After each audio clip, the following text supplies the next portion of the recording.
أعوذ بالله من الشيطان الرجيم. بسم الله الرحمن الرحيم. الحمد لله رب العالمين. الصلاة والسلام على أشرف الأنبياء والمرسلين سيدنا ومولانا محمد وعلى آله وصحبه أجمعين. رب اشرح لي صدري ويسر لي أمري واحلل عقدة من لساني يفقهوا قولي. إلهي أظهر على ظهري قلبي سلطان لا إله إلا الله، وحقق باطني بحاطة لا إله إلا الله، واحفظني اللهم في مراتبي وجودك بشهودك حتى لا أشهد غير أفعالك وصفاتك بنور وجهك الحق لا إله إلا الله. اللهم صل وسلم وبارك على سيدنا محمد النورية وسر الساري في سائر الأسماء والصفات. أما بعد. Bapak Ibu saudara-saudariku dimanapun berada, bertemu lagi dengan saya di kajian Hakikat dan Ma'rifat dalam konten video saya di Arif Billah Channel. Di sini saya akan membahas sedikit tentang pertanyaan dan soal di dalam kubur. Tentu dalam hal ini yang saya maksud adalah alam kubur secara syariat. Namun tentu saya akan membahas pula tentang yang sebenar-benarnya kubur secara hakikat dan ma'rifat.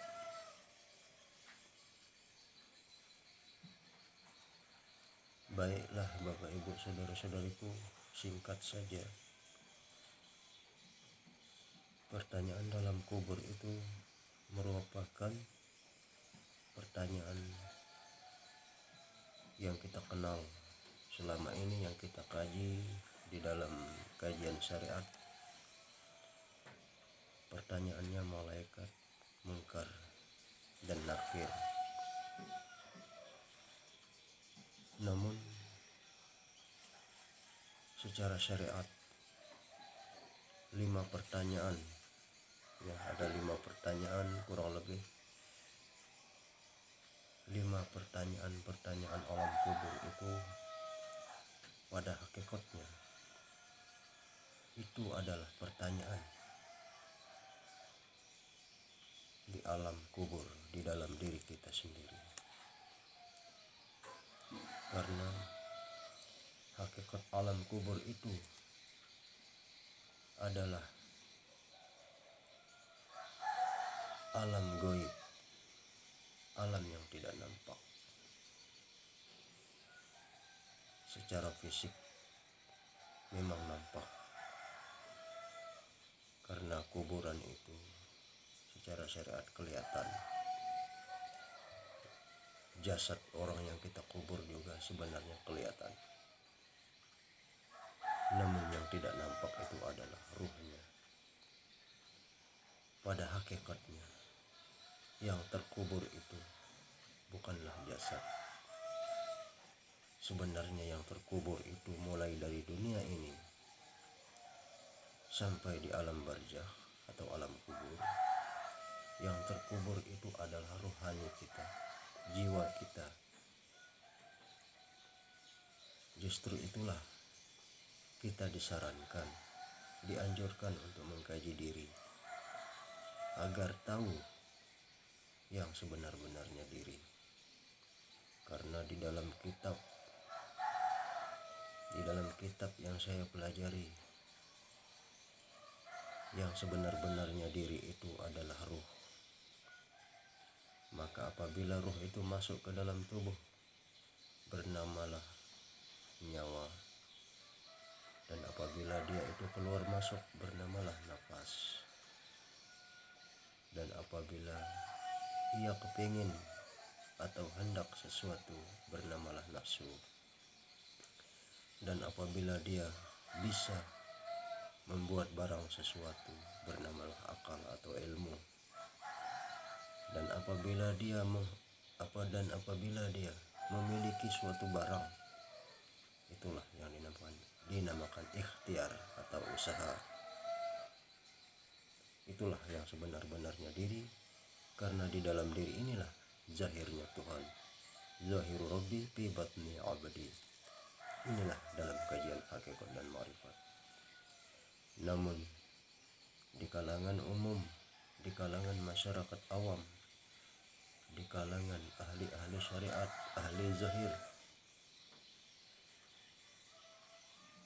yang semata-matanya diri dalam anggapan mereka adalah tubuh yang kasar ini, tubuh yang nampak ini, tubuh yang kelihatan ini.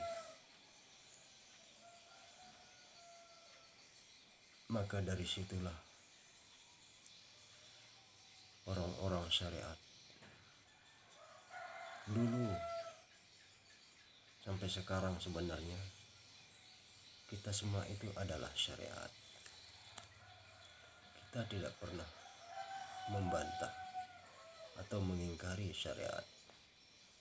Namun yang kita bantah, yang kita agak berselisih paham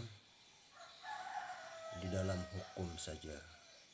Namun secara sebutan syariat itu, siapapun itu semua bersyariat. Karena yang sebenar-benarnya syariat itu adalah tubuh atau kelakuan. Kelakuan tubuh itulah syariat. Apapun yang digerakkan oleh tubuh itulah syariat. Baik dalam gerak keseharian, dalam ibadah muamalah, ataupun di dalam ibadah muhdhah atau hukum kewajiban atau syariat Islam.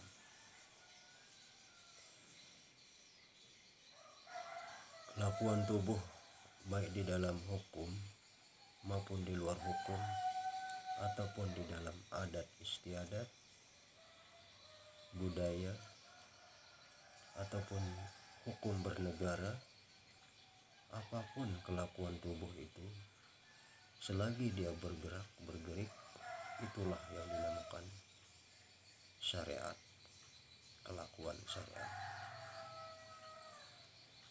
Namun kelakuan tubuh atau jasad yang diikat dengan hukum syariat atau hukum syara' atau hukum fikih di dalam agama Islam, itulah yang disebut syariat, hukum syariat. Jadi hukum ini banyak sekali ya Bapak Ibu saudara-saudaraku. Ada hukum syariat, ada hukum adat, dan ada hukum tabiat, dan lain-lain. Namun yang kita kaji sekarang ini adalah hukum hakikat. Jadi yang paling tinggi itu sebenarnya adalah hukum hakikat. Hakikat awal, hakikat akhir, hakikat zahir, dan hakikat batin. Baiklah Bapak Ibu saudara-saudariku yang saya kasihi dimanapun saja berada, kita kembali ke tentang alam kubur ya, alam kubur. Ada 5 pertanyaan kurang lebih. 5 pertanyaan alam kubur secara syariat. Pertanyaan pertama adalah Man rabbuka, siapa Tuhanmu? Yang kedua adalah Ma nabiyuka, siapa nabimu? Ma imamuka, siapa imammu? Ma qiblatuka, mana kiblatmu? ikhwanuka, siapa saudaramu atau saudarimu. 5 pertanyaan ya Bapak Ibu Saudara-saudara. Namun kalau kita secara akal, bagi yang pernah atau yang sudah mempelajari hakikat dan ma'rifat, 5 pertanyaan ini atau 5 soal ini sebenarnya bisa selesai, bisa tuntas, bisa rampung dengan satu jawaban saja. Cukup kita cari satu jawabannya saja. Walaupun 5 soal, 5 pertanyaan, pada hakikatnya itu adalah satu jawabannya. Mengapa demikian Bapak Ibu Saudara-saudariku? Karena pertanyaan pertama itu adalah Allah. Marabbuka, siapa Tuhanmu? Allah. Allah, kalau jawaban di dalam hukum syariat Allah. Di dalam hukum syariat, di dalam hukum orang pada umumnya, orang ramai, orang banyak, ya Allah itu jawabannya ya Allah. Siapa Tuhanmu? Ya Allah. Itu selesai sudah. Selesai kalau di hukum syariat, hukum awam. Namun di dalam kajian hakikat dan ma'rifat tidak bisa selesai sampai di situ ya Bapak Ibu Saudara-saudariku. Tidak semudah itu kita menjawabnya. Tidak semudah itu kita menjawab malaikat yang menanya kepada kita. Karena kalau secara jawaban yang macam itu anak kecil juga bisa. Jangankan anak kecil, orang non muslim aja bisa menjawabnya kalau memang seperti itu. Tapi apakah seperti itukah sebenarnya ataukah tidak? Jika seandainya soalan itu bisa kita jawab dengan mudah seperti itu, orang non muslim bisa juga menjawab seperti itu. Jadi apa sebenarnya isi dari jawaban? Atau apa sebenarnya soal yang sebenarnya? Dan apa yang sebenarnya jawabannya? Disinilah saya menyempatkan diri untuk membahas tentang kajian pertanyaan alam kubur ini. Karena pertanyaan alam kubur ini, baik orang syariat maupun orang hakikat, sudah pasti akan terjadi. Tidak bisa tidak. Ini adalah suatu keniscayaan, suatu kepastian yang akan dialami oleh setiap makhluk, terutama manusia ya. Dan manusia seharusnya, semestinya segera mencari jawabannya pertanyaan 5 soal itu. Karena dalam hakikatnya 5 soalan itu bukan soalan di alam kubur, tetapi 5 soalan itu adalah 5 soalan di alam kubur secara hakikat, yaitu di dalam diri kita sendiri. Maka kita harus bisa menjawabnya sekarang. Jangan tunggu kita meninggal, jangan nunggu kita mati. Bahasa kasarnya, apa mungkin seorang yang sudah tidak bernyawa bisa menjawab pertanyaan? Sudah tentu tidak akan bisa. Namun jika memang benar manusia itu setelah dikubur kemudian rohnya masuk lagi ke dalam jasadnya, apa apakah mampu dia bertahan di alam kubur dalam keadaan sempit, gelap gulita, sebesar lubang jarum saja tidak ada angin masuk. Kita secara akal saja. Itulah sebabnya kita itu disuruh berpikir. Itulah sebabnya kita itu diberi akal oleh Allah. Mengapa kita tidak menggunakan akal?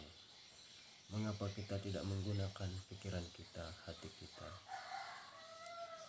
Padahal kita ini manusia, ciptaan atau makhluk yang paling sempurna. Laqad khalaqnal insana fi ahsani taqwim. Sesungguhnya aku telah menciptakan manusia dalam sebaik-baik bentuk. Baiklah Bapak Ibu saudara-saudariku yang saya kasihi. Pertanyaan malaikat di alam kubur itu sebenarnya bukanlah pertanyaan di alam kubur secara mutlak. Namun pada hakikatnya pertanyaan itu adalah pertanyaan di alam dunia ini juga. Karena pertanyaan itu ditujukan kepada manusia. Manusia siapapun itu. Maka dari situlah kita harus bisa menjawabnya sekarang. Bukan nanti, bukan di alam kubur.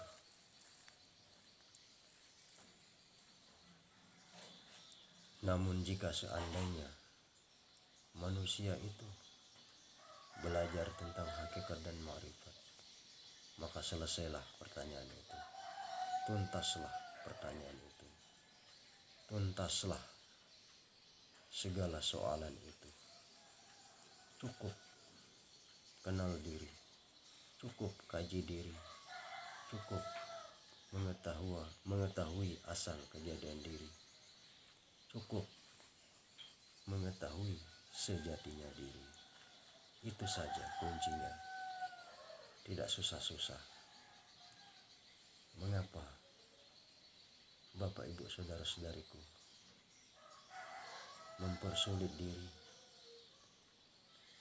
Mengapa Bapak Ibu saudara-saudari bingung, galau, gelisah dengan kematian? Karena Bapak Ibu saudara-saudari tidak tahu, tidak menuntut, tidak mencari, tidak berguru tentang bekal kematian atau bekal kepulangan. Namun pada dasarnya Allah itu telah memberi kemudahan.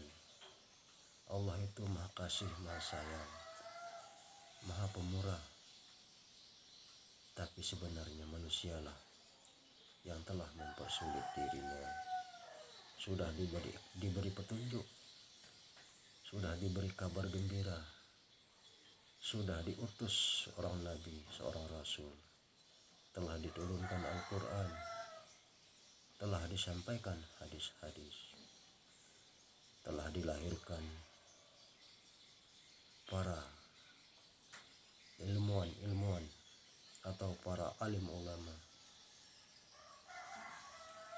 telah dimunculkan ahli-ahli ilmu dari zaman Nabi Adam sampai saat kita sekarang ini. Ilmu Allah itu masih tetap hidup di dalam dada para aulia, para wali, para kekasih Allah. Namun hanya kita manusialah yang kurang menuntut, kurang berpikir.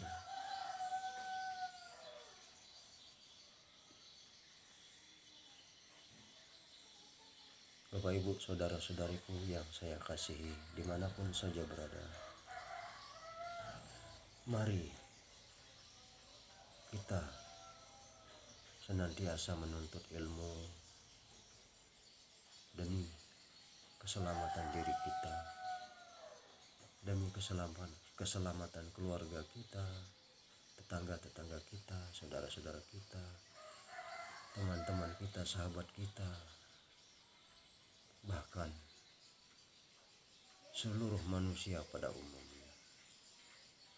Mari kita saling bahu-membahu, saling tolong-menolong untuk menyelamatkan diri kita masing-masing dengan jalan menyampaikan tentang seruan kebenaran yang telah diajarkan oleh para nabi dan para rasul, terutama nabi kita Nabi Muhammad sallallahu alaihi wasallam.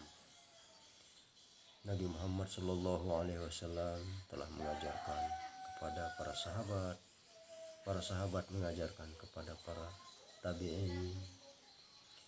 tabi'in mengajarkannya kepada para imam, terus menerus sampai ke para syekh-syekh, para wali, para aulia, dan para kiai, para guru-guru sampai sekarang ini. Namun tergantung kitalah sebenarnya keislaman itu bukan terletak pada suatu kelompok atau organisasi. Keislaman itu ada di dalam diri kita masing-masing. Karena hakikat Islam itu adalah mencari keselamatan diri kita sendiri. Kita diberi akal, diberi hati, diberi pikiran, diberi batin oleh Allah untuk berpikir, untuk merenung.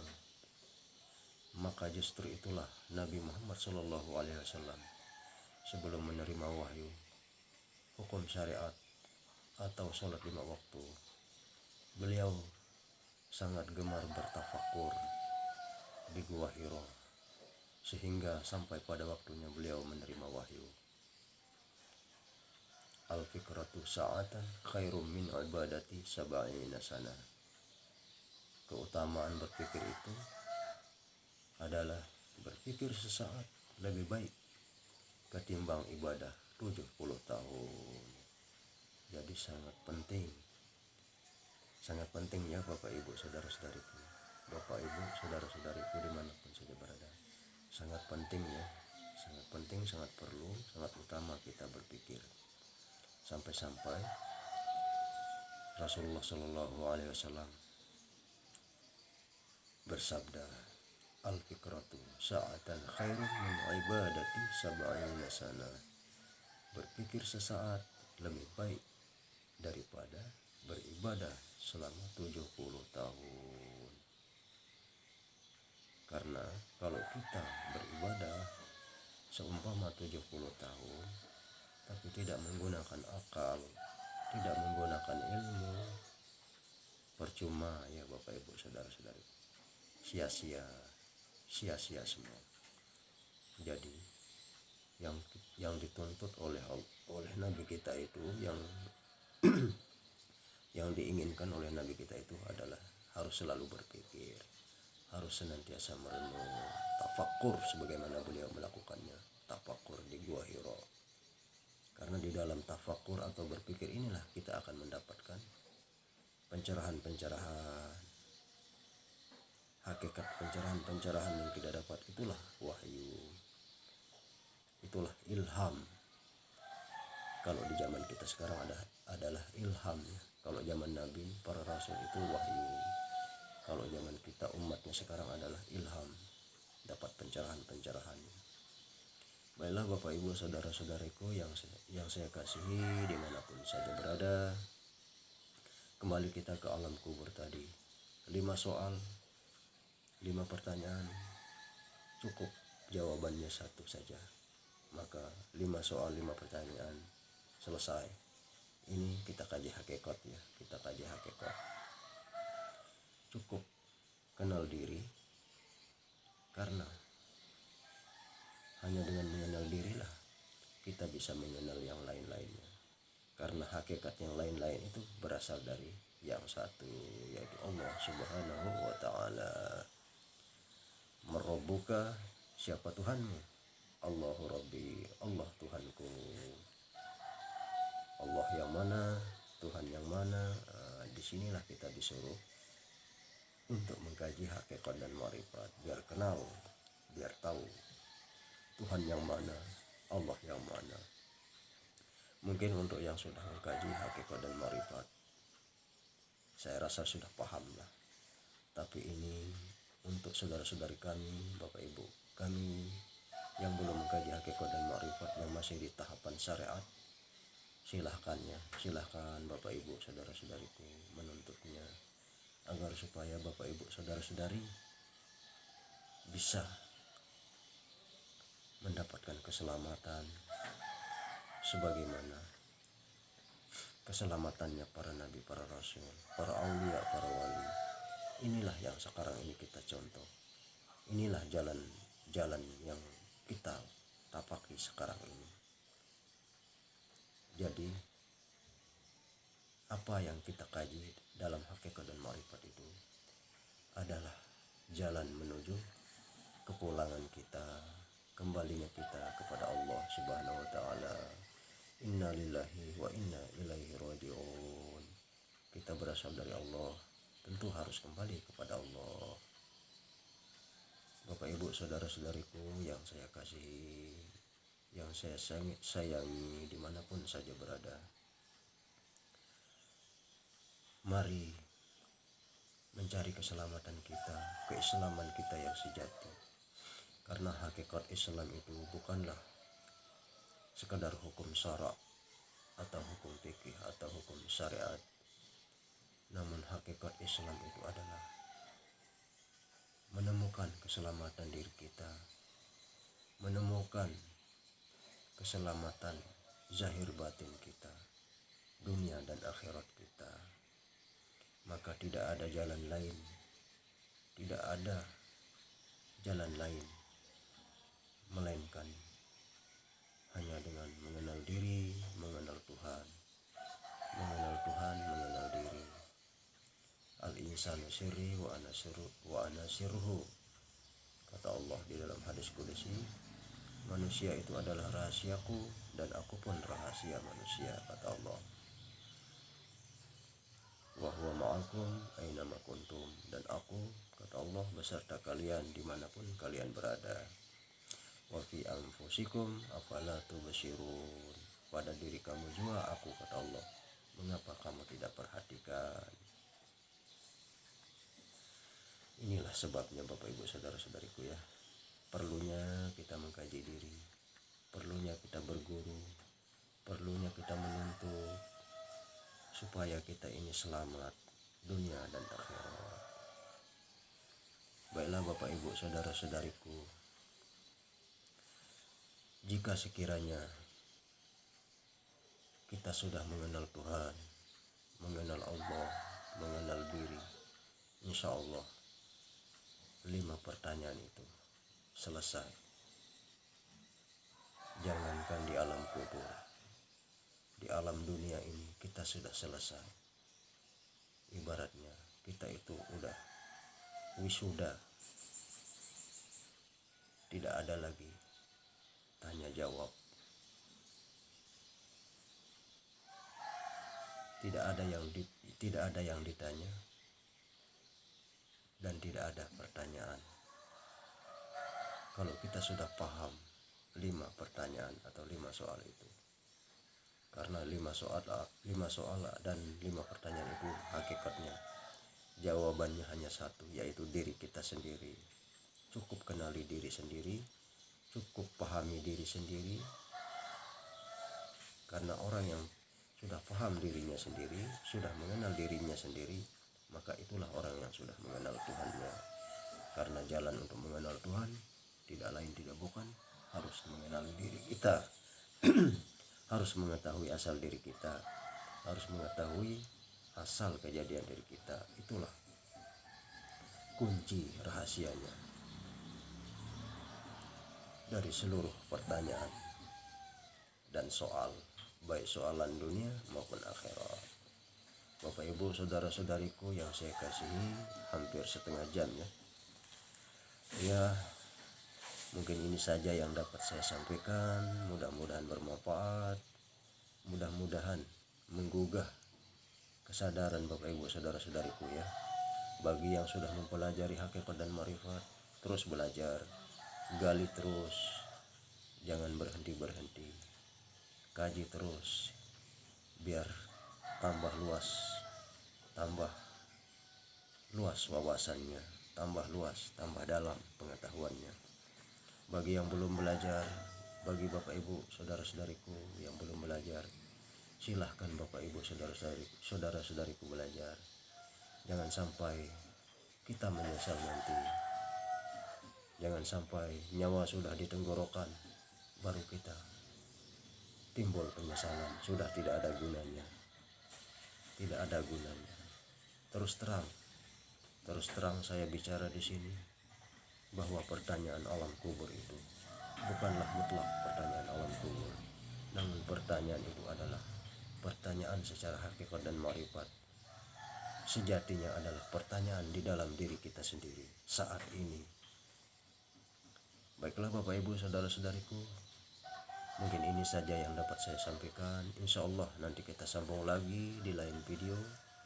Simak terus video di Arif Billah channel. Jangan lupa dukung ya, subscribe, tekan lonceng dan like ya.